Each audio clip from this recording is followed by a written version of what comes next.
Welcome to Wellness Radio with Dr. Jeanette-Gallagher as your host.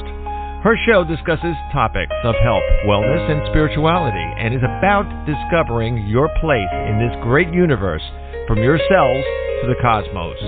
Along with her guest, in casual conversation, she strives to ask the difficult questions that may be holding you back from a vibrant life, and shares new ideas that may inspire you to make a change in your life that you only can see in your dreams. And now, here is Dr. Jeanette-Gallagher. Good evening, everyone, and welcome to Wellness Radio. This is Dr. Jeanette-Gallagher, and it's a pleasure to have you with us here this evening. Tonight, we are going to be talking about taking the pulse on today's energies. Where are we? What's going on around us in this year 2022? We're also going to be talking about science and spirituality. Do we have to be in one camp or the other? Are we trying to get them to merge? Or perhaps we have to see them from afar and just be in awareness. And then we are going to be talking about death, transition, going beyond the veil, and also a multidimensional life. What is that all about? Today, my guest is Ryan McCormick. He is the host of Outer Limits of Inner Truth, where conversations explore the deeper meaning of their soul and service at this time in our existence. And Ryan is a metaphysical, spiritual, and philosophical investigative journalist, so he kind of just wants to explore everything. I want to know the who, where, what about so many different things so that we could share it with others. And isn't that what we do on this show, too? So, Ryan, it's such a pleasure to have you with us here today. We could talk about these things forever, about where are we going, where are we coming from, and what's coming up, yes? Yes, Dr. Gallagher, honored to be with you. Thank you so much for having me. I know one place I'm going to is the refrigerator on a regular basis. But I have decided to make a pit stop to be with you, so thank you so much for having me. So glad to have you, Ryan, because I think your show, your podcast, Outer Limits of Inner Truth, we think about what do we want to open up to, what are we able to speak about, and what are we willing to share with others.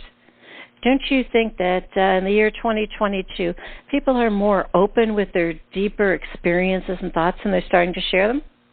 Seriously? No. No. I think it's... I think that in the past 2 years, we have seen the greatest regression of human evolution in the history of the world. I know that a lot of people say, okay, well, this is humanity waking up. Okay, yes, the government is being very repressive around the world, so there are some people that are realizing they're getting to this breaking point. But at the same time, I've never seen so many people go into a state of cognitive dissonance where they are no longer allowing any form of external stimuli to influence their decisions. I feel people are getting hardened in their positions. Like this gentleman, his name is Matthias Desmond. He talks about this theory called mass formation psychosis, and he explains that 30% of the population are locked into this collective psychosis, and you've got between another 30 or 40% of people that are going along with that 30%. They're being bullied in, and then you've got the fringe dwellers, maybe the people like you and I, who do not believe in this stuff, that are questioning it. But looking at how things are, I'm just seeing a greater plunge in morality and a greater thing of cognitive dissonance. Maybe the awakening that you're seeing, I'm sure you're probably seeing it among people who are already open to it. But for most of the people, sadly, I think it is a definitely trend in the wrong direction. Yeah, when you look at the energies of this year, people are getting frantic. What's coming next? I want to go back to normal. All these conversations. But it's all about the human story, because they're so vested in a legacy, an identity of how they should be, how they were supposed to be. And as I call it, that book of dogma that they were given when they were born, and they've just been following it out. Do you think perhaps that book of dogma is kind of starting to shift and stuff, and people are getting their beliefs challenged, but they're still over on one side of the picture?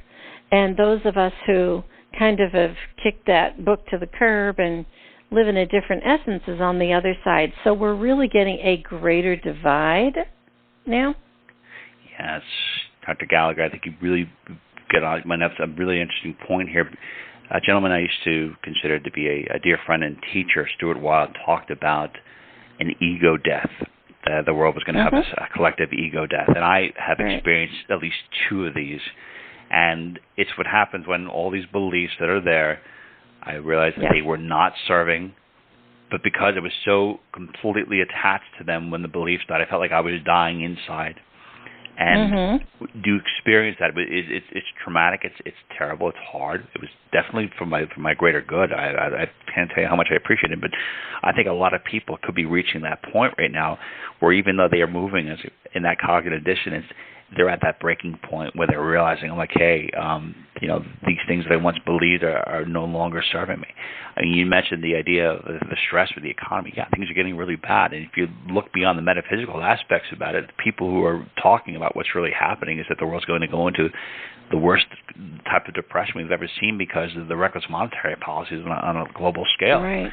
So I think it's a collective ego death that is probably coming. But in the wake of that ego death, you could probably see a golden era of humanity. There's a gentleman I've had on my show. His name is Martin Armstrong, Dr. Gallagher. And Martin is this renowned trends forecaster. He's a renowned economist. He's got this computer that's been predicting things and makes hundreds of reports a day. And his trajectory says that between now and 2032, the world will experience totalitarianism. They're going to try to implement some kind of Marxism 3.0. They're going to try to push things, but it will fail because it will go against all things that are human nature. He says 2032 and beyond, it's a fresh start for humanity.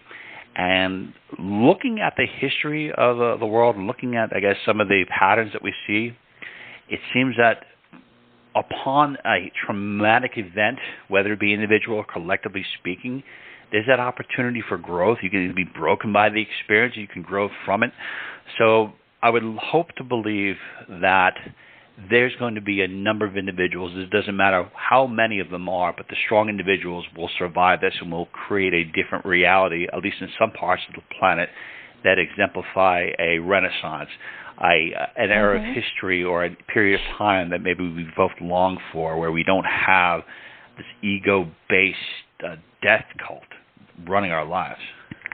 Well, when you look at it truly, that's called the abyss. And it's when you've been bouncing back and forth, left and right on that human paradigm, and you get stuck in this abyss. You say none of either side makes enough sense to root me. We don't really, I think once you get into the abyss and you can lose your identity, like for myself, I went through a period of time. I can distinctly remember I would call up, a lot of these shows, they had call-ins, I think it was about 10, 15 years ago, and I would do a call-in and I'd say, well, I really feel like I'm in the abyss and my shoe is stuck in the door jamb. And the intuitive or the psychic or whatever it was would always say, I don't know what the abyss is. And they couldn't get it because they were still stuck in their old paradigm. And I look at it and I looked back and I said, many people could say, oh, well, they didn't help you. You didn't know what you were talking about. When in essence, I was a forerunner, as I am, and I was sharing with them about what's coming up. Or I was sharing with them to have them open up to something else, but they just simply couldn't see it. That abyss is when all of this other stuff no longer makes sense and it doesn't even show up for you. I can distinctly remember one of my web designers had said to me, I need you to write up something about yourself, blah, blah, blah, or whatever. I said, I cannot write something about myself or to put a defining name or label on me and to write that story. I just physically couldn't do it. It just didn't show up because I wasn't attached to it. I didn't identify with it. So in essence, if we are bouncing from we want to be spiritual and blah, blah, blah, and we're over there, but yet we're still complaining about this, that, or the other on the other side, we haven't come to that middle point where we're willing to let go of both sides to see if there's something greater in the story. I think that's perhaps what you're talking about maybe in this next 5 to 10 years, which will come up where more and more people will start getting into that space and time where they will say, I don't identify as that. If you look at it, Ryan, in the past few years, a lot of people were saying, I don't identify with that gender. Yes, that's very much the beginning of it, or I don't identify with this race or that race or whatever it might be. So there is a question mark out there, but so many are still scattering because they're not choosing that. What do you think? Well, I was just thinking about, based on what you're saying, is that okay, so you don't identify, say people that maybe they want to completely pull out, say, well, I don't identify as a human, or I don't identify as a, I recognize that I am a point of attraction of infinite consciousness, but I wonder if people pull too far away, if they lose the purpose of the human experience, which is to immerse yourself maybe in the true illusion of separation from source, which is to immerse yourself in the restrictions of a physical body. And some of the things that I do, like I don't ever want to get to this point where I completely detach. I know some people say, okay, well, it's great if you can completely detach and become an experience of oneness and have no attachments. It's not going to work for me in one way, because I feel like if you pull out too far and you don't have any kind of grounding force within this reality, how can you participate in this reality and be a part of it? Yeah, sure, you can be you can be an infinite point of attraction and be spirit, but I think you have to have some kind of roots or some basic understanding or part of your foot in this reality to be a part of it, to work with it, to change it. But also, too, not everybody is here to change it. Not everybody is here to do the same path. And not everybody is here to have the same human process. So in essence, if there are, let's use the example of colors. There's a bazillion colors. You can never say that if the sky is blue, everybody could say it's the same shade of blue. Do you know what I mean? So, in essence, if we all have various different jobs, or if we all have different various frequencies, we aren't overlaying our energy frequency onto someone else, and then that's, coherence at the same one.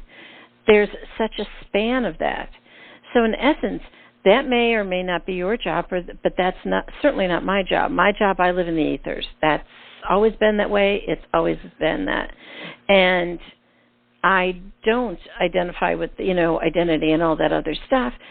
Yes, I dabble to be able to be seen in it, the human existence, but I'm not the human existence.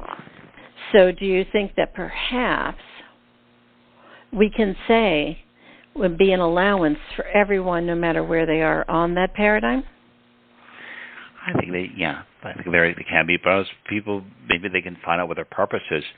Quite frankly, I think I was put on this earth to eat a lot of donuts, because I seem to figure out where they are at all times. I know where donuts are, and my wife's like, you have an amazing knack of eating donuts. I think that's what I'm doing. I also have an amazing knack of driving people crazy. But then some people, I guess, maybe you have to find out what flows naturally for you. Right. But my son, I have a 2-year-old son. He's already dancing. He's already got this. He's picking up a guitar. I think his thing is he's gonna be into music. But I think it's probably about you maybe focus, meditate, and you figure out what flows good for you. And I love what you said about that. Not everyone here is to save the planet. Maybe some people are here to just enjoy and experience. And and talking to Nancy Dennison, had that incredible near-death experience. She had this one thing, and it was just totally kind of poured cold water and everything. She's like, you may not necessarily have a mission. You may not. There is no meaning, but what you make of it. And I love that, but it's also very sobering. You are here to make your own meaning. So I love the fact that you pull and you take control of your own life. Let's talk about the idea of science versus spirituality, which is, again, that left or right or, either side of the paradigm again. Because science, we always want to say, I want to know it. What is it about reality, and the density? But then we think about spirituality as I'm just going to be, I'm going to live in the ethers. Does it need to be an either or? Or perhaps can we just see that we experience all of it?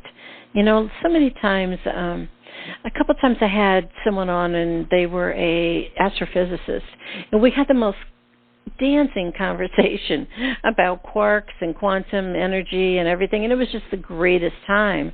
And I was just all up there, and we were, you know, just bouncing our ideas back and forth and everything.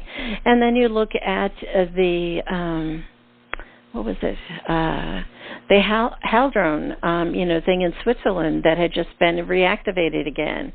And we talk about all of that energy, and does it have an effect on the world? And people, you know, science says, oh, no, it doesn't affect people, you know. We can have this great, you know, energy source on Earth, and it's never going to affect humans. Yet as spiritual beings, we know that everything is energy. So it does affect everything. So in essence, why are we keeping them separate when they are really all the same?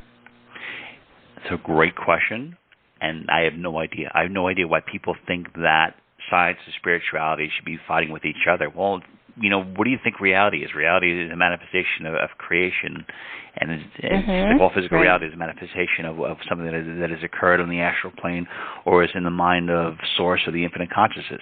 So this idea that these two philosophies or theories are going to be battling against each other and need to be proven, I mean, science is a way of explaining certain things. But as far as science goes right now, I don't trust anything to do with science if it has any kind of corporate backing for it. So if there's a scientific study and you have a group of scientists that are researching something and they're doing it without any kind of corporate backing, I'm more inclined to believe them. Whereas if a scientist has a backing by a corporation, I'm less inclined to trust and believe anything they say. I feel like a lot of the major institutions that we have, whether they be religious, legal, or spiritual institutions that people have come to know for thousands of years, I think that they're corrupted to the core. And I hope that we do have some kind of global collapse where people can, you know, revive or come up with new institutions, a way of explaining things. But this battle, there's a fight between science and spirituality that some people need to prove each other. I think it goes back to something you said earlier, where a lot of people, they're completely in the human body. When you're in the human mindset, you still have that primitive belief that you are the human body. Whereas if you are inclined to be one with your spirit, you know that, okay, well, I'm infinite consciousness within the body. This is a part of my experience. So all things I experience within the body are part of the collective human consciousness.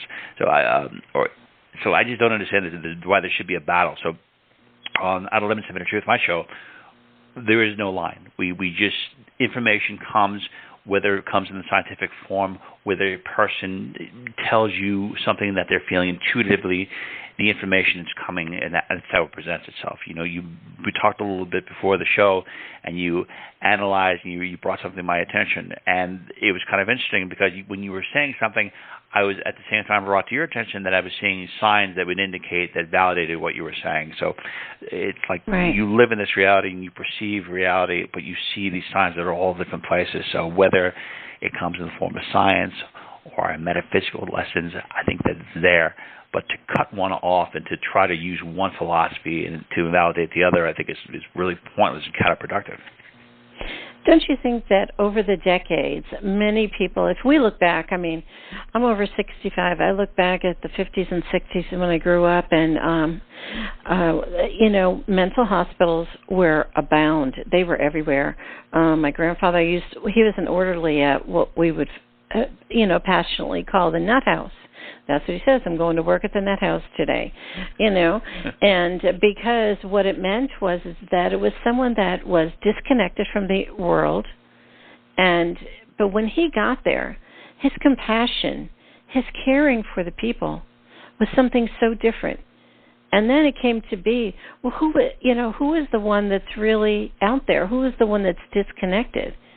Is it the people who are living and feeling and seeing and reporting things? Or is it for those who are conforming and creating and staying within the boundaries of the human story? Now, in the year 2022, we're seeing that crossover. We're allowing other ideas, other concepts, other thoughts to come in. And, you know, it's kind of cool in a way, but it sure shakes a lot of people, don't you think? Yes, I think it does. And I think that what you just mentioned above, but the latter part, I think that people who are part of the collective and that are going with conventional wisdom, I think there are far more crazy people in this earth right now, dangerous people than there ever have been. Like when I look at somebody who I consider the minority, I'd say somebody who I consider in the minority is somebody, who believes in the idea that you do not cause any harm to people. You cause no harm. You live your life. You experience freedom. You are an expression of love. That is what's considered to be the conspiracy theorist theory right now.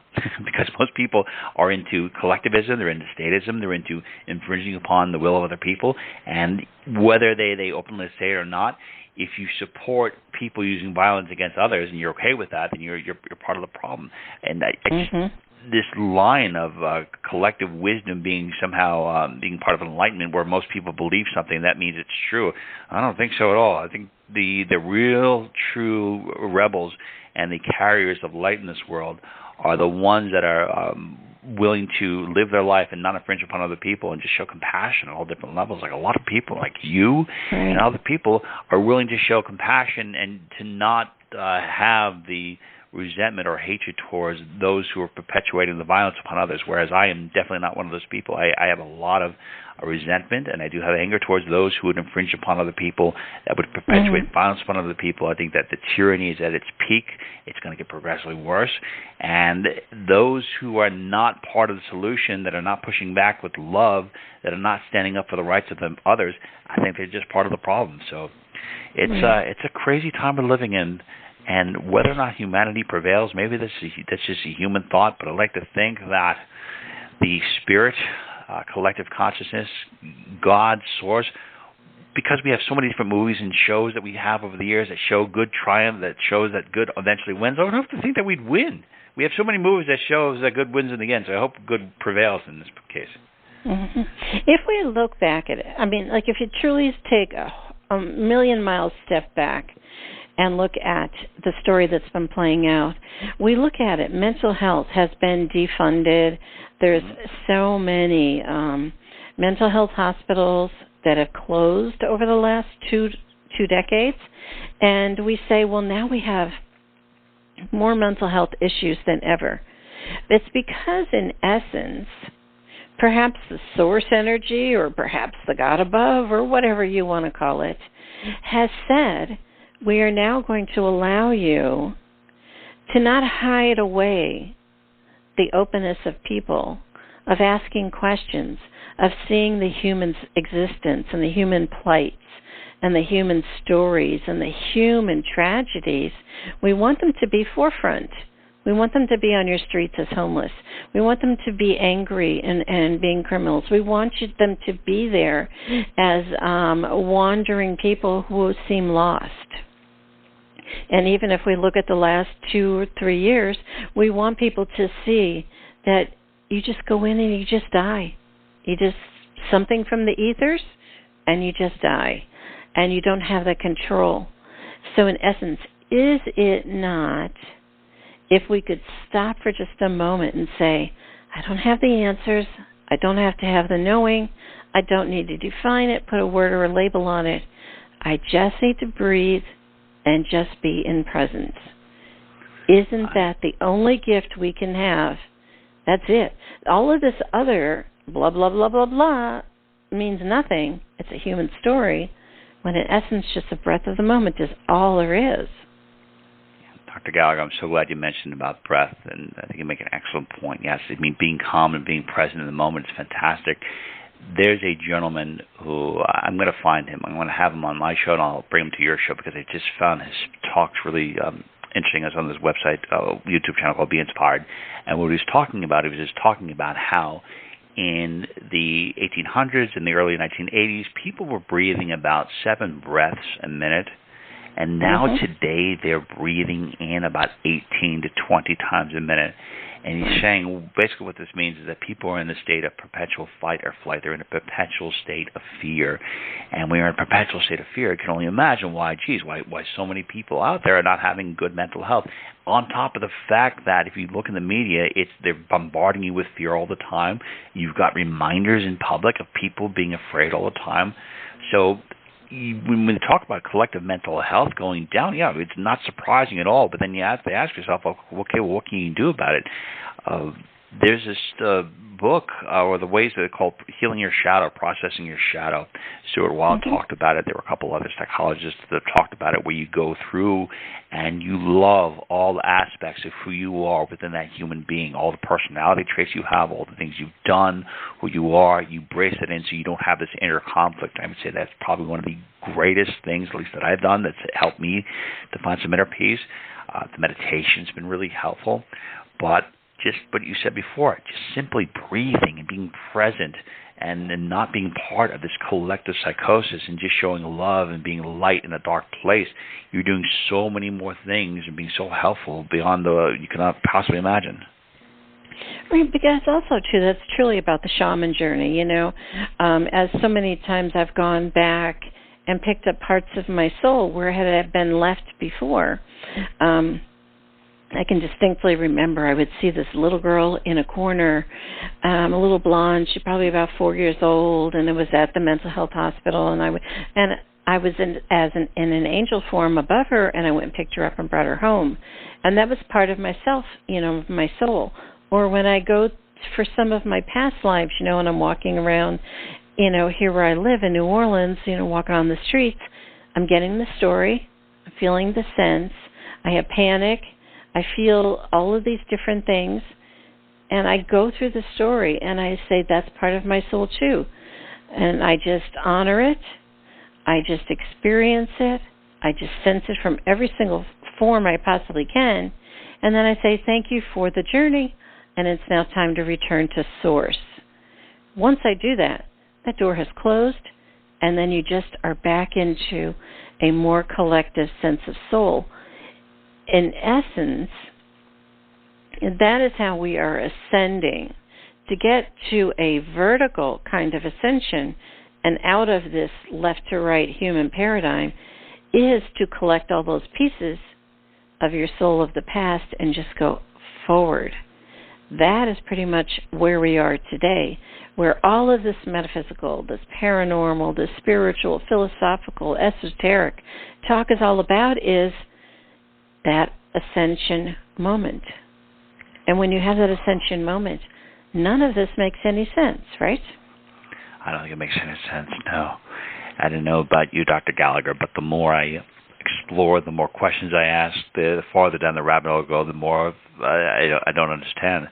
And I kind of don't want to understand in one way. I just want to protect the people who I love from the insanity of this reality.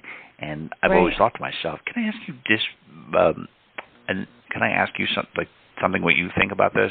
Because this is a philosophy I've heard. Apparently, humanity is in the process of purging itself, because humanity is in the very process of refining its collective species. So a gentleman I had on my show, his name is Max Egan, says that humanity is doing things right now to cull all the people that are the weakest aspects of society, the weakest aspects of within, in order to make humanity stronger.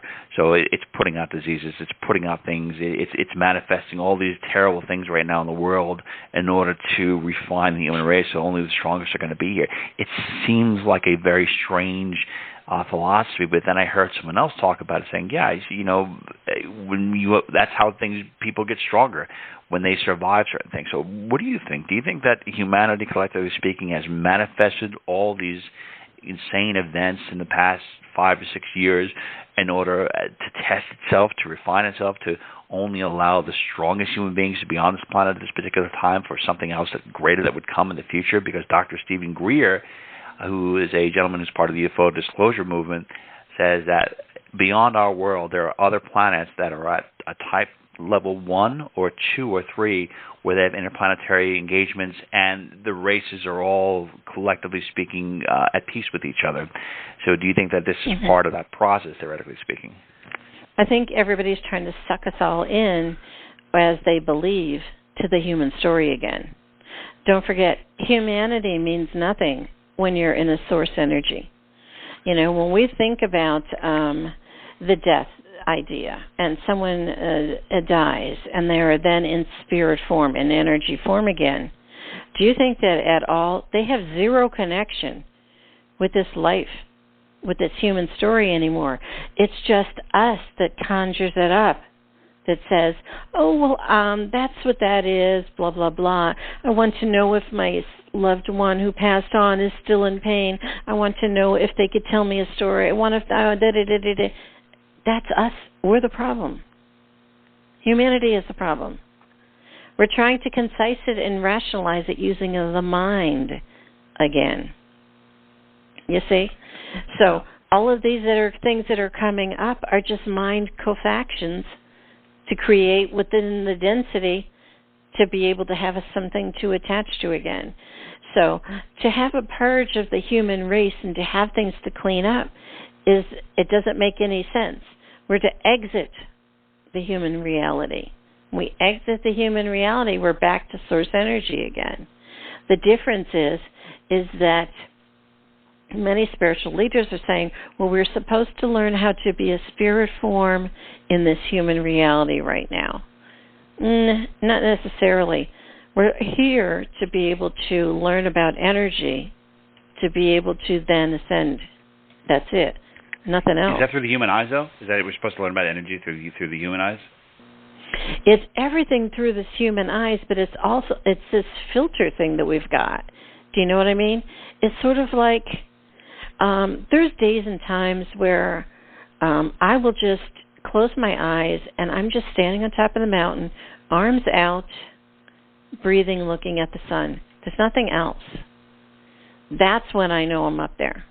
That's when I know I'm staying up there. And I stay up there most of the time.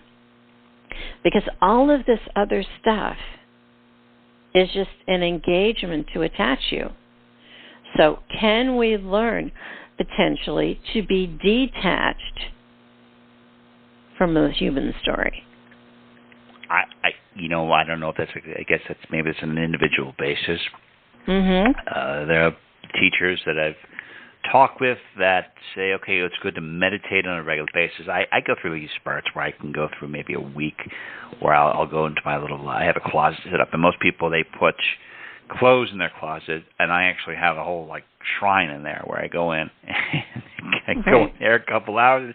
I sit there and meditate, but it's hard. I kind of like the action and the excitement of this the crazy world that we're living in. So the detach really hard. It can be really hard to detach, especially when you have all these things out there. And it's kind of strange, but I know that I'm telling you at the beginning that. Yeah, the world's darker and it's nuts, and we seem to be going in evolution. But in one way, it's kind of really exciting.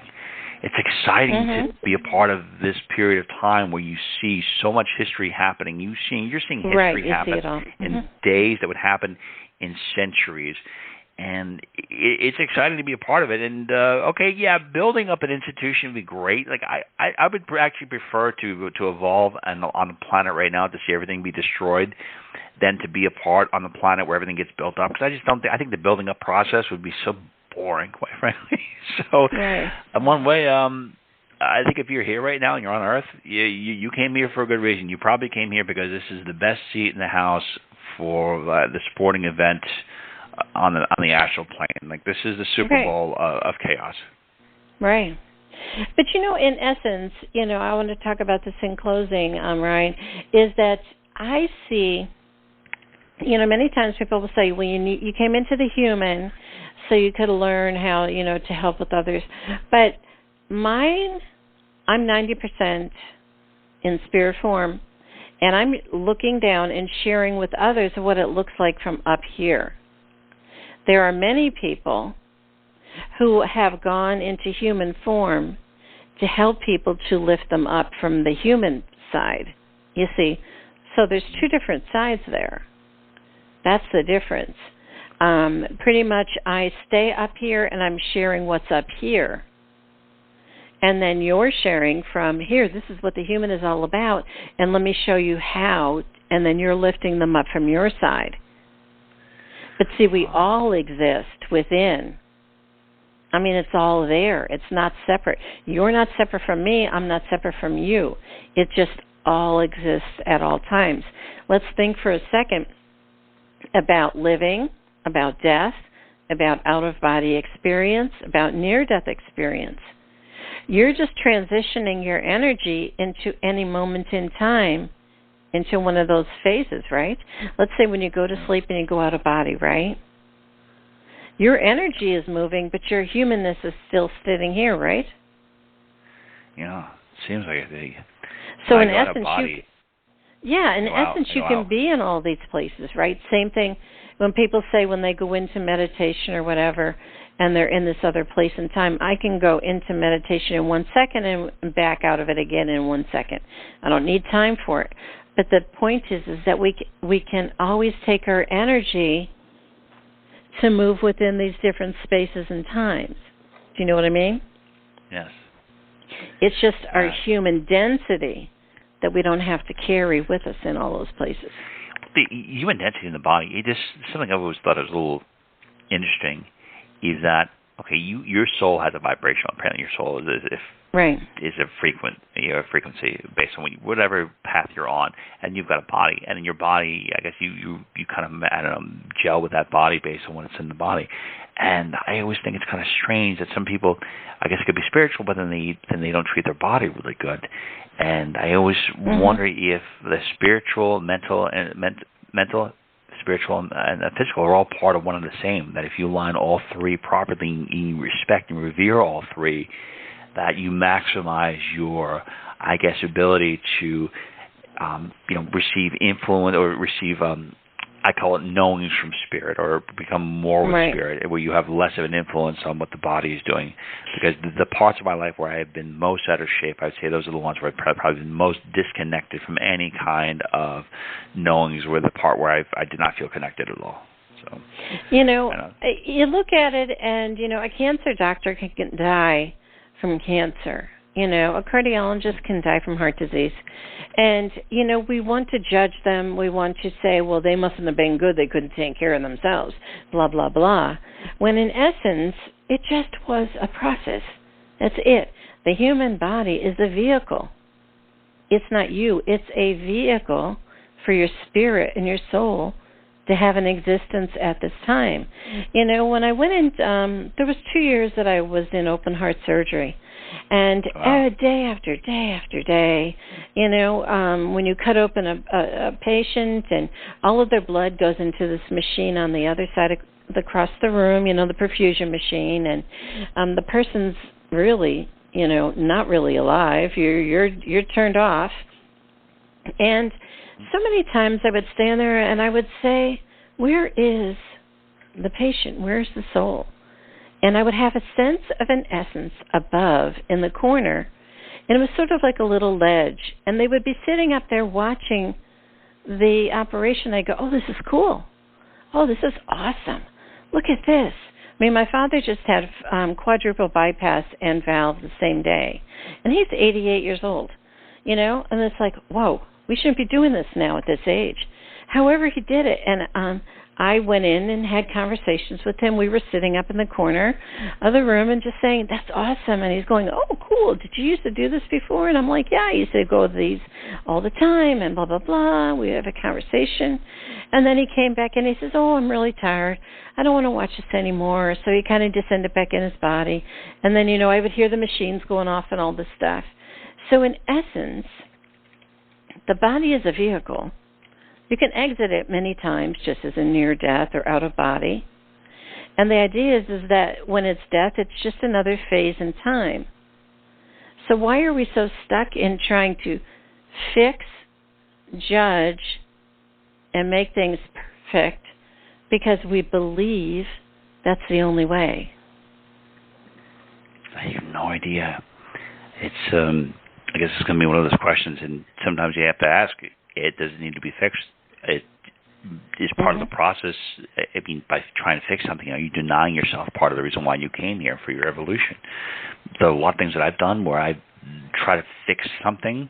And then I'm just like, you know what? I'm just going to let it go. I'm going to make things worse because maybe this is what I'm here for. Maybe this is part of the evolution, is to experience this because, as part of infinite consciousness, when you're out of the body, everything's blissful, apparently, because I don't remember. I don't have the knowings and knowledge at the tips of my fingers or the experiences offhand to remember what it's like to be in spirit, to be one with Source. But for those that have, apparently you come here to experience a number of things. That illusion is part of your evolution. And I don't know. I mean, maybe you could try to stop fixing things and just embrace it and just kind of go through it and just kind of go where it flows. Yeah, it's really awesome, I think, that when today we had this conversation, Ryan, because people are saying, I'm not sure, and the answer is nobody is sure. Nobody has an answer. We're all just sharing our experiences. We're just sharing our words of inspiration. We're sharing the things we've gone through or the potential ideas, who knows? And the answer, again, is we're just sharing from our perspective today, and that's really what we all have, right? Yeah.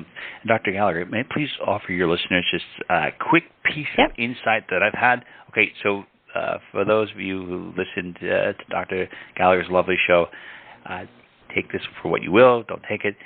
I would say that if you can, start asking those tough questions. When you push out of your comfort zones, when you're willing to look at yourself from within, honestly, it could be pretty painful. It can be. Oh, yeah. But I'm telling you, when you go through that and you will yourself through it, you're going to come out of there and this all goes through with shaking off and shattering cognitive dissonance. A lot of people right now in this world, myself included, are locked into this program that we've had since we were kids, and I think very few people on the planet right now have ever truly know what it's like to be free. So I'd say that for those of you out there listening, you're on that path, the things that are bothering you, go in and work on yourself. Do whatever you can. There's no shame at all in working on your mental health and doing everything you can to get to the place where you need to be. But I would say that the biggest aspect of the courage is to start being honest with yourself. Because once you can be honest with yourself, all other things will come into play. So I appreciate you letting me share that. Sure, because also, too, I think the idea is that when we share these words, Ryan, we are really opening the door for people to say, I'd like some guidance. And the guidance doesn't mean, quote, follow me. The guidance means, can you help inspire me to open my own door, to let go what's inside of me, and to explore what stories or experiences I'm having. And once you do that, you say, can you walk with me, asking another person, place, or thing to walk with you to help be your guide. And be your guide means if you just extend your hand and someone holds your hand, they're just walking along with you. They aren't influencing you, pulling you here or there, saying it's right or wrong. They're just walking with you.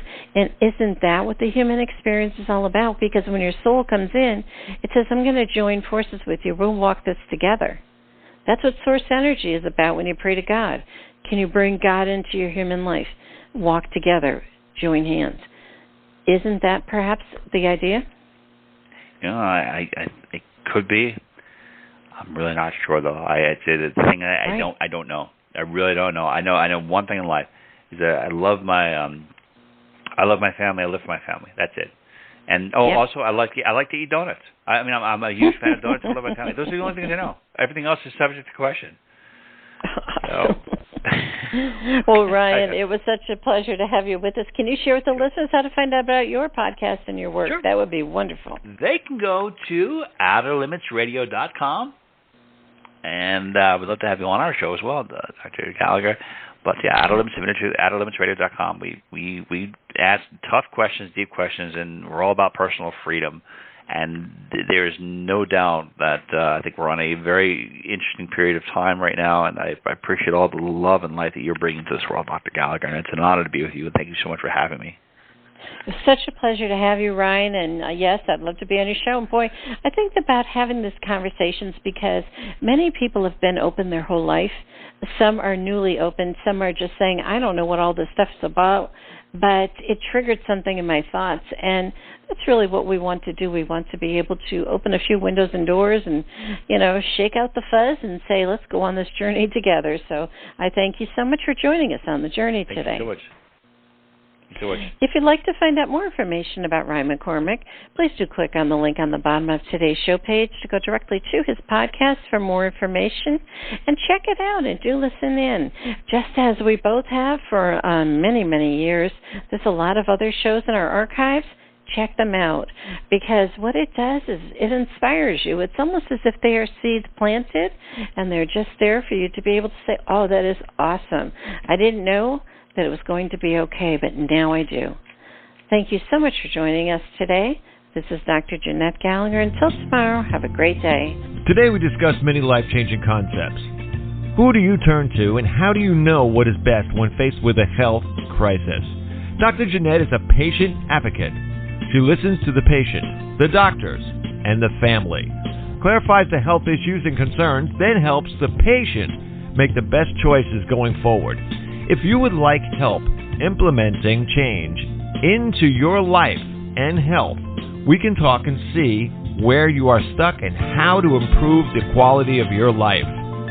Check the link on the bottom of today's show page or visit dr.jeanette-gallagher.com to schedule a phone appointment today.